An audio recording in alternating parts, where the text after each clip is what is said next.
ये accounting equation का lecture number 2 है। देखें, एक फार्मूला होता है asset is equal to liabilities plus owners equity. अब उसके 3 क्वेश्चन बन सकते हैं। कैसे? लायबिलिटीज फाइंड आउट कर लें, एसेट और ओनर्स इक्विटी देते हैं, एसेट फाइंड आउट कराएं, लायबिलिटीज और ओनर्स इक्विटी जब गिवन हो, ओनर्स इक्विटी रिक्वायर्ड हो जब एसेट और लायबिलिटीज गिवन हो। अब अगर हम फर्स्ट एक क्वेश्चन को देखें तो लायबिलिटीज़ हमें फाइंड आउट करनी है और एसेट और ओनर्स इक्विटी हमारे पास मौजूद है। एसेट 400,000 मौजूद है, ओनर्स इक्विटी हमारे पास 180,000 मौजूद है। इधर ये प्लस हो रहा था, यहाँ जाके माइनस हो जाएगा, तो लायबिलिटीज़ आ गई मेरे पास 220,000। 1B क्वेश्चन में अगर आप देखें, एसेट रिक्वायर्ड है, लायबिलिटीज़ गिवन है 100,000, ओनर्स इक्विटी गिवन है 200,000। लायबिलिटीज़ गिवन है 100,000, ओनर्स इक्विटी गिवन है 200,000, दोनों को ऐड करेंगे तो 300,000 अमाउंट आ गया। 1C में अगर आप देखें, ओनर्स इक्विटी रिक्वायर्ड है, एसेट गिवन है 200,000, लायबिलिटीज़ गिवन है 70,000। एसेट गिवन है 200,000, लायबिलिटीज़ गिवन है 70,000। यहाँ लायबिलिटीज़ प्लस हो रही थी, यहाँ जाके माइनस हो जाएंगी, तो 200,000 में से 70,000 हम माइनस करेंगे तो 130,000 हमारे पास ओनर्स इक्विटी आ जाएगा। 2A क्वेश्चन में अगर हम देखें तो रेवेन्यू हमें फाइंड आउट करना है। एक्सपेंसेस मौजूद है 120,000, नेट इनकम मौजूद है 30,000। नेट इनकम मौजूद है 30,000, एक्सपेंसेस मौजूद है 120,000। एक्सपेंसेस यहाँ माइनस हो रहे थे, यहाँ के प्लस हो जाएंगे, रेवेन्यू आ गया 150,000। 2B क्वेश्चन में अगर हम देखें तो नेट इनकम रिक्वायर्ड है, रेवेन्यू मेंशन है 250,000, एक्सपेंसेस मौजूद है 215,000। रेवेन्यू मौजूद है 250,000, एक्सपेंसेस मौजूद है 215,000, माइनस करेंगे 35,000, नेट इनकम आ गया। 2C को अगर हम देखें, एक्सपेंसेस रिक्वायर्ड है, रेवेन्यू मेंशन है 98,000, नेट इनकम मेंशन है 15,000। रेवेन्यू 98,000 यहाँ पर मौजूद है, 15,000 नेट इनकम मौजूद है। नेट इनकम यहाँ प्लस थी, यहाँ आके माइनस हो जाएगी। एक्सपेंसेस यहाँ माइनस थे, यहाँ पर आके प्लस हो जाएंगे। रीअरेंज कर लिया, एक्सपेंसेस को हम लेफ्ट हैंड साइड पर लिया है और नेट इनकम के 15,000 को राइट हैंड साइड पर लिया है। 98,000 में से 15,000 माइनस करेंगे, 83,000 आ गया। 3A के अंदर अगर हम देखें तो एक्सपेंसेस हमें रिक्वायर्ड है, रेवेन्यू मेंशन है 180,000, नेट लॉस मेंशन है 160,000। नेट लॉस 16,000 है, रेवेन्यू 180,000 है, यहाँ माइनस है, यहाँ आके प्लस हो जाएगा 180,000 से, तो 196,000 एक्सपेंसेस आ गए। 3B में अगर हम देखें, रेवेन्यू रिक्वायर्ड है, एक्सपेंसेस मेंशन है 125,000, नेट लॉस मेंशन है 16,000। नेट लॉस मेंशन है 16,000, एक्सपेंसेस मेंशन है 125,000। रेवेन्यू राइट साइड पे माइनस था, लेफ़्ट साइड पे आके प्लस हो जाएगा। 16,000 लेफ़्ट साइड पे प्लस थे, राइट साइड पर आकर माइनस हो जाएंगे, तो 125,000 में से 16,000 माइनस करेंगे, 109,000। नेट लॉस रिक्वायर्ड है 3C के अंदर, रेवेन्यू मेंशन है 125,000 और एक्सपेंसेस मौजूद हैं 15,000। 150,000 में से 125,000 माइनस करेंगे तो अमाउंट हमारे पास 25,000 आ जाएगा जी।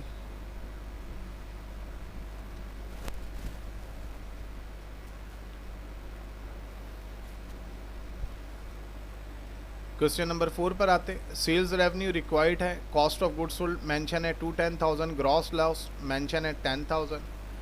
Gross loss is equal to cost of goods sold minus sales revenue. Gross loss है 10,000, कॉस्ट ऑफ गुड्स सोल्ड है 210,000, सेल्स रेवेन्यू फाइंड आउट करना है। राइट साइड पे माइनस था सेल्स रेवेन्यू, लेफ्ट साइड पर आके प्लस हो गया।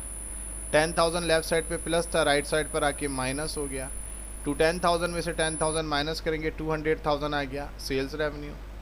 फिफ्थ में आप देखें, सेल्स रेवेन्यू रिक्वायर्ड है, कॉस्ट ऑफ गुड्स सोल्ड 210,000 दे दिया और ग्रॉस प्रॉफिट 10,000 दे दिया। फार्मूला मेंशन है gross profit is equal to sales revenue minus cost of goods sold. Sales revenue 10,000 है, कॉस्ट ऑफ गुड्स सोल्ड 210,000 है, राइट साइड पे cost of goods sold minus हो रही थी, लेफ्ट साइड पर आके प्लस हो जाएगी, तो 220,000 सेल्स रेवेन्यू है। अब आपने मेंशन करना है जी, मैंने आपको ये क्वेश्चन कंप्लीटली समझा दिए कि किस तरीके से आपने इन आंसर्स को जज करना है।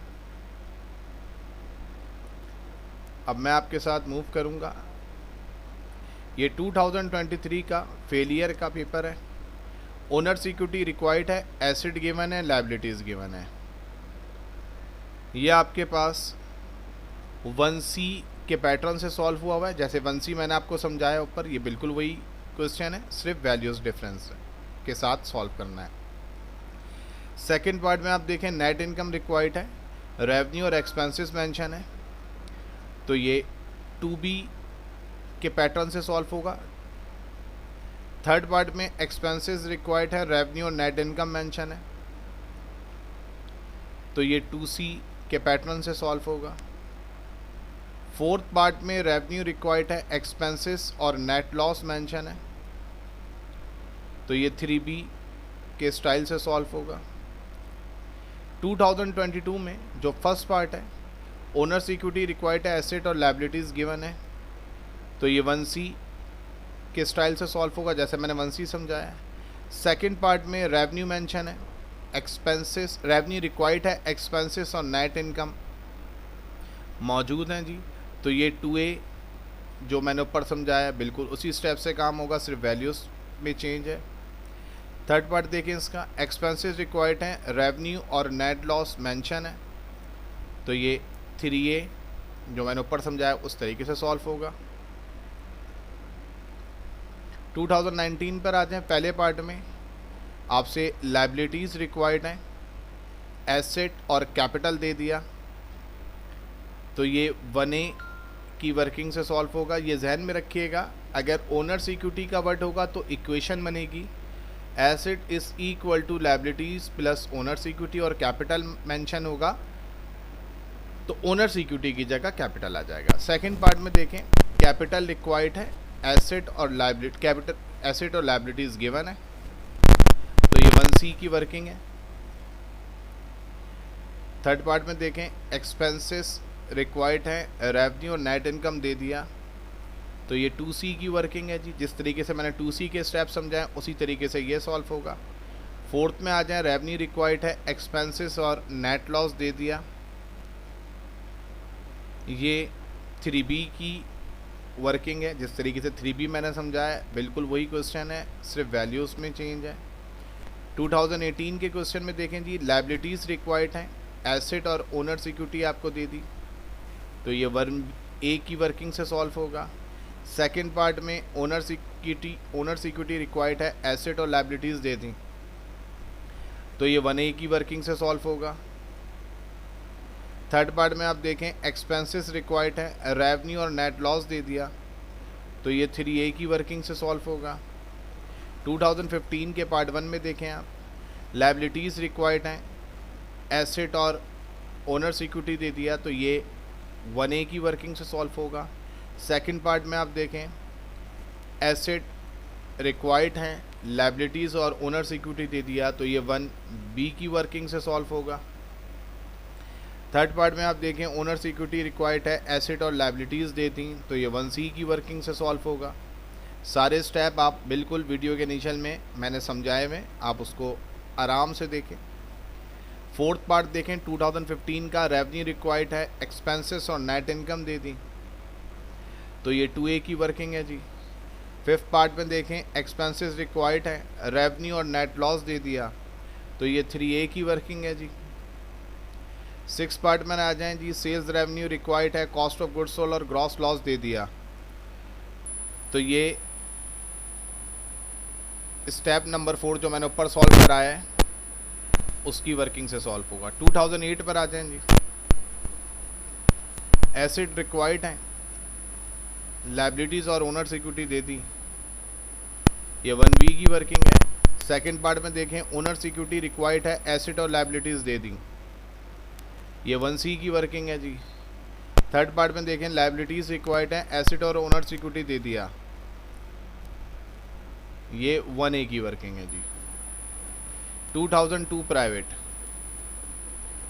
लाइबिलिटीज़ रिक्वायर्ड हैं, एसेट और ओनर्स इक्विटी दे दी, ये 1A की वर्किंग है जी।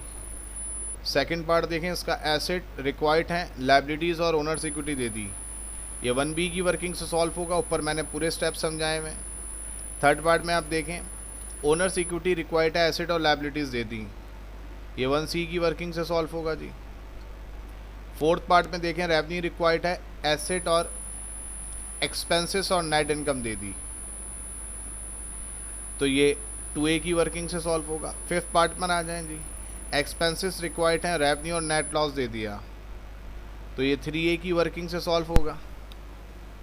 1994 पर आ जाएं जी, एसेट गिवन है, ओनर्स इक्विटी गिवन है, लाइबिलिटीज़ रिक्वायर्ड है, ये 1A की वर्किंग से सॉल्व होगा। सेकंड पार्ट पर आ जाएं जी, ओनर्स इक्विटी गिवन है 80,000 और लाइबिलिटीज़ जो हैं, ठीक है, और ओनर्स इक्विटी जो है वो 1/3 है टोटल एसेट के। अब गौर से देखें, owners equity equal to 1/3 total asset. अब ओनर्स इक्विटी आपको कितनी गिवन है, 80,000, आपने यहाँ लिख दिया, इक्वल टू 1/3 टोटल एसेट। 3 यहाँ पर डिवाइड था, यहाँ जाके 80,000 से मल्टीप्लाई हो जाएगा, तो एसेट आ गए 240,000।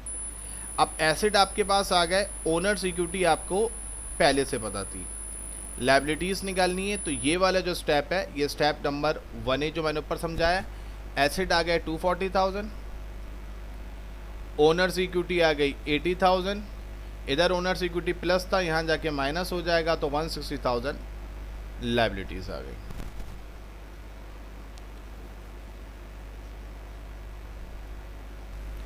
नाइनटीन 93 में देखें जी, लाइबिलिटीज़ रिक्वायर्ड हैं, एसेट और ओनर्स इक्विटी दे दिया,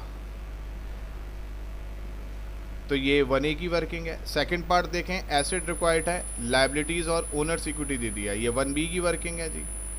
थर्ड पार्ट में देखें, ओनर्स इक्विटी रिक्वायर्ड है, एसेट और लाइबिलिटी दे दिया, ये 1C की वर्किंग है जी। फोर्थ पार्ट में देखें, रेवेन्यू रिक्वायर्ड है, एक्सपेंसेस और नेट इनकम दे दिया, ये 2A की वर्किंग है जी।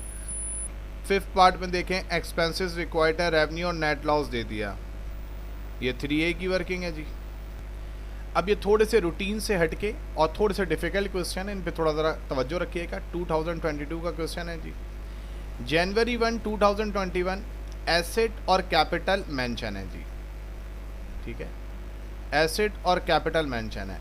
एसेट मेंशन है जी 80,000 और कैपिटल मेंशन है जी 70,000। एसेट मेंशन है जी 80,000, कैपिटल मेंशन है जी 70,000। एसेट मेंशन है जी 80,000, कैपिटल मेंशन है जी 70,000, यहाँ प्लस था, यहाँ के माइनस हो गया, 80 में से 70,000 माइनस करेंगे तो 10,000 आ गई लाइबिलिटीज़। डेट याद रखिएगा, जनवरी 1, 2021। आगे बढ़ते हैं, find the amount of capital on January 2021। जनवरी 1, 2021 पे एसेट इंक्रीज कर रहा है 30%। गौर से देखें, एसेट इंक्रीज बाय 30%। इसका मतलब है कि जो एसेट आपके पास 80,000 मेंशन था, उसका 30% आपने बढ़ा लिया। 80,000 में 30% और प्लस कर लें, तो जब आप 80,000 का 30% लेंगे तो वो 24,000 आएगा। 30 को 80,000 से मल्टीप्लाई करें और 100 से डिवाइड करें, 24,000 आ गया। इसका मतलब है 80,000 में 24,000 और ऐड हो गए, तो 104,000 एसेट आ गया। लाइबिलिटीज़ डिक्रीज हो रही हैं 25%। अब आप ये गौर से देखें, आपने पहले जो लाइबिलिटीज़ निकाली हैं वो 10,000 है और 30% लाइबिलिटीज़ जो है वो 25% डिक्रीज हो गई। 10,000 जो लाइबिलिटीज़ आपने निकाली हैं, जो 10,000 आपने लाइबिलिटीज़ निकाली हैं, उसका 25% डिक्रीज हो गया। डिक्रीज हो गया तो माइनस होगा। अब 25% लेंगे 10,000 का, तो 25 को 10,000 से मल्टीप्लाई करें और 100 से डिवाइड करें, तो ये 2500 आ जाएगा। 10,000 में से 2500 माइनस करेंगे तो 7500 आ गया। इसका मतलब है कि जनवरी 1, 2021 में जो एसेट की वैल्यू हुई वो भी आपने फाइंड आउट कर ली, लाइबिलिटीज़ की जो वैल्यू हुई वो भी फाइंड आउट कर ली, और अब आपको कैपिटल फाइंड आउट करना है। तो इसके स्टेप वैसे ही हैं जैसे हमने 1C में डिस्कस किया था। एसेट 104,000, लाइबिलिटी 7500, इधर प्लस हो रहा था, इधर आके माइनस हो गया। 104,000 में से 7,500 माइनस करेंगे तो 96,500 हमारे पास कैपिटल आ गया। अब ये 94 का क्वेश्चन है जी। पहला पार्ट तो मैंने पहले भी डिस्कस किया, बहुत सिंपल है। एसेट 350 मौजूद है, ओनर्स इक्विटी 110 मौजूद है, एसेट मौजूद है, ओनर्स इक्विटी मौजूद है, लायबिलिटीज़ फाइंड आउट करनी है। इधर ओनर्स इक्विटी प्लस हो रहा था, यहाँ जाके माइनस हो जाएगा। 350,000 में से 110,000 माइनस करेंगे तो 240,000 हमारे पास लायबिलिटीज़ आ गया। और इसमें वही स्टेप रिपीट हो रहे हैं जो हमने 1A में डिस्कस करें। अब इसका सेकंड पार्ट देखें। Owners equity 80,000 which is equal to 1/3% of total asset. Owners equity 1/3 of total asset. Owners equity mention है 80,000 is equal to 1/3 total asset. यहाँ पर 3 डिवाइड हो रहा था, यहाँ जाके मल्टीप्लाई हो जाएगा तो टोटल एसेट आ गए 240,000। एसेट आ गए, ओनर्स इक्विटी आपको पहले से पता है, लायबिलिटी फाइंड आउट करनी है। एसेट आ गए 240,000, ओनर्स इक्विटी 80,000 गिवन था, इधर प्लस था, यहाँ ले आके माइनस कर देंगे आप तो 240,000 में से 80,000 माइनस करेंगे 160,000 आ गया। इसका मतलब है कि ये जो वर्किंग है ये वही वर्किंग है जो आपके पास पार्ट 1 में शो हो रही है। बस सिर्फ यहाँ पर ओनर्स इक्विटी से पहले टोटल एसेट निकालना था और फिर टोटल एसेट से आपने और ओनर्स इक्विटी से लायबिलिटी निकालना था। ये थोड़ा चेंज है, इसलिए क्वेश्चंस को मैं एंड में डिस्कस कर रहा हूँ, बहुत केयरफुली इस पर तवज्जो रखिएगा। अब इसी ईयर का जो पार्ट नंबर 3 है और ये जो ईयर मेंशन है ये 1994 का क्वेश्चन है जी। अब अगर आप यहाँ देखें पार्ट 3 में, मून कंपनी हैड एसेट 230,000 दिसंबर 31, 1988। अब यहाँ 2 ईयर की बात हो रही है, एक 1988 और एक 1989। अब मैंने करा यह है कि मैंने 1988 को ब्लू कलर कर दिया। अब आप यहाँ पे रीड कर लें, एसेट जो है दिसंबर 31, 1988 को 230,000 है, एसेट 230,000 है। और ओनर्स इक्विटी दिसंबर 31, 1988 को 160,000 है। आपने यहाँ पे मेंशन कर दिया 160,000। अब इधर प्लस हो रहा था, यहाँ जाके माइनस हो जाएगा। 230,000 में से 160,000 माइनस करेंगे तो लायबिलिटीज आ गई 70,000। ये ब्लू कलर पे तवज्जो रखें। दिसंबर 31, 1988 को एसेट भी मौजूद है, दिसंबर 31, 1988 को ओनर्स इक्विटी भी मौजूद है। लायबिलिटी फाइंड आउट कर ली। स्टेप बिल्कुल सिंपल जो हमने 1A में डिस्कस किए वही स्टेप रिपीट हो रहे हैं। अब रेड कलर जो है वो 1989 को डिस्कस करेगा। Asset increase to ₹320,000 by December 31, 1989। यानी कि 1989 को एसेट की वैल्यू हो गई 320,000। During the same period liabilities increase by 85,000। अब पहले लायबिलिटीज 70,000 हमने निकाली, उसमें 85,000 और इंक्रीज हो गया तो लायबिलिटीज की वैल्यू आ गई 155,000। आपको ओनर्स इक्विटी फाइंड आउट करना है।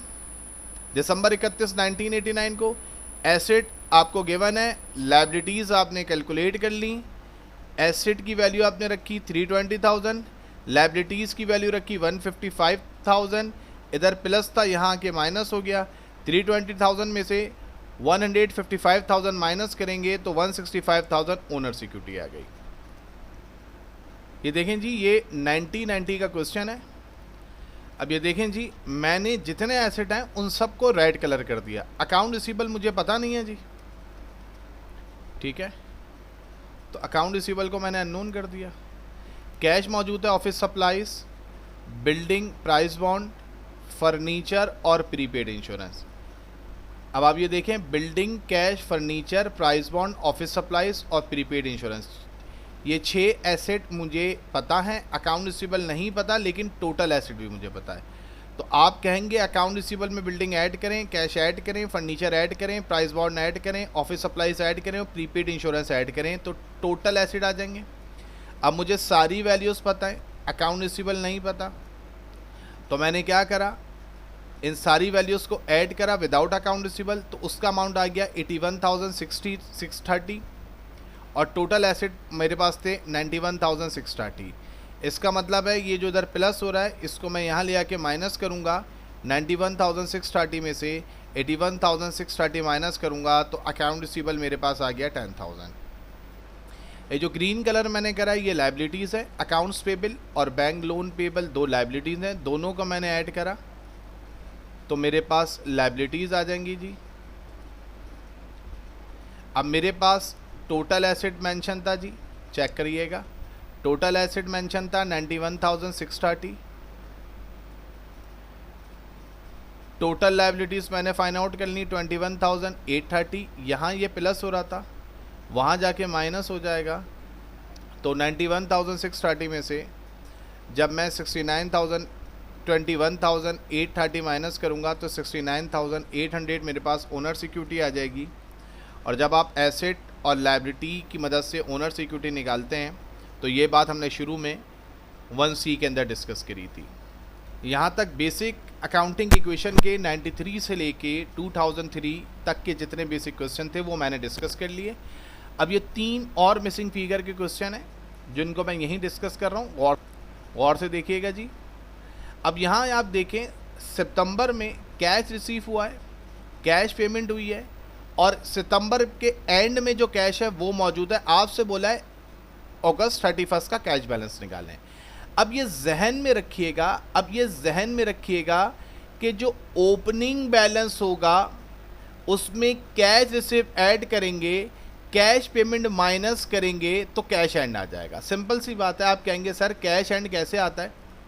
जितना कैश मौजूद होगा ओपनिंग में उसमें रिसिप्ट ऐड करें और पेमेंट माइनस कर दें तो एंडिंग कैश आ जाएगा। अब एंडिंग कैश की डेट है सितंबर 30। अब यकीनन जो अगस्त 31 होता है वो सितंबर 1 की डेट होती है। तो जब मंथ सितंबर की बात कर रहे हैं, सितंबर 30 एंड की बात कर रहे हैं, तो उसका ओपनिंग जो होगा वो सितंबर 1 होगा और सितंबर 1 और अगस्त 31 का अमाउंट सेम होगा। ठीक है जी। अब आप ये कहेंगे सर सर कैश एंड मेरे पास मौजूद है 8,000, सितंबर 30 cash balance was 8,000। Sir cash receive है 36,000 प्लस में। सर कैश पेमेंट है 40,500 माइनस में। 36,000 में से 40,500 माइनस करेंगे तो माइनस का 4,500 आ गया। यहाँ ये प्लस था, यहाँ के ये माइनस था, वहाँ पे यहाँ पे प्लस हो जाएगा। 8,000 में से 4,500 प्लस करेंगे तो 12,500 मेरे पास अमाउंट आ जाएगा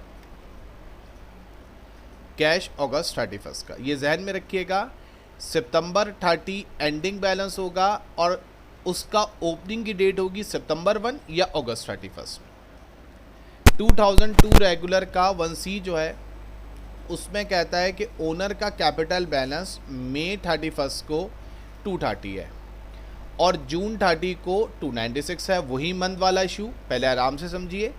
जून 30 जो होगा अगर वो एंड है तो इसका ओपनिंग जून 1 होगा और जून 1 का बैलेंस और मई 31 का बैलेंस सेम होगा।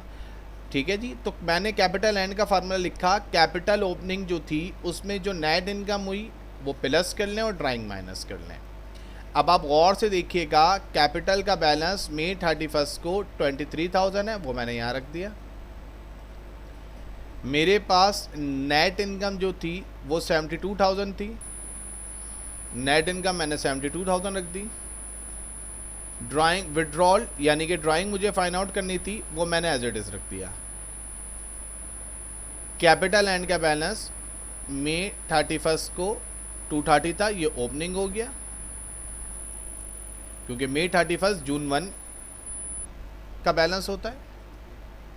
जून 30 का बैलेंस 296,000 था, वो मैंने रख दिया। नेट इनकम 72,000 थी, वो मैंने रख दी। अब नेट इनकम में 230,000 ऐड करेंगे तो 302,000 आ जाएगा। ड्राइंग यहाँ माइनस थी, वहाँ जाके प्लस हो जाएगी। 296,000 यहाँ प्लस थे, यहाँ पर आके माइनस हो जाएंगे। तो 302,000 में से 296,000 माइनस करेंगे तो ड्राइंग का अमाउंट आ गया 6,000। अब 2002 रेगुलर देखिएगा, 1D क्वेश्चन है, क्वेश्चन नंबर 1 का पार्ट नंबर डी है।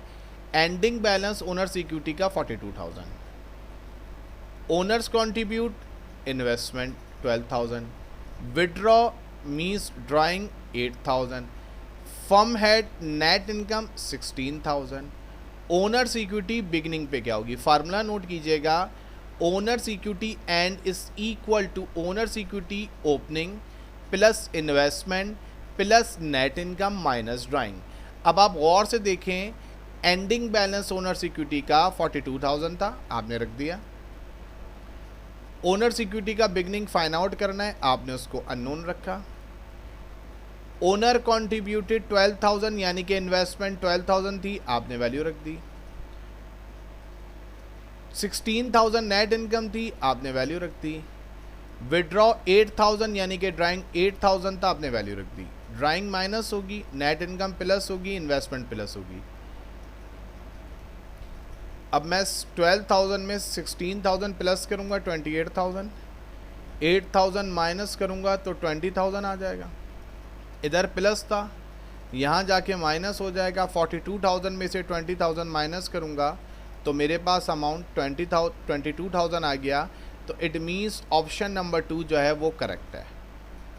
यहाँ मैंने अल्हम्दुलिल्लाह आपके साथ 1993 से 2023 तक के तमाम अकाउंटिंग इक्वेशन के फार्मूले बेस्ड जितने सवाल थे वो मैंने आपके साथ डिस्कस कर लिए। इनको प्रैक्टिस करें। Best of luck.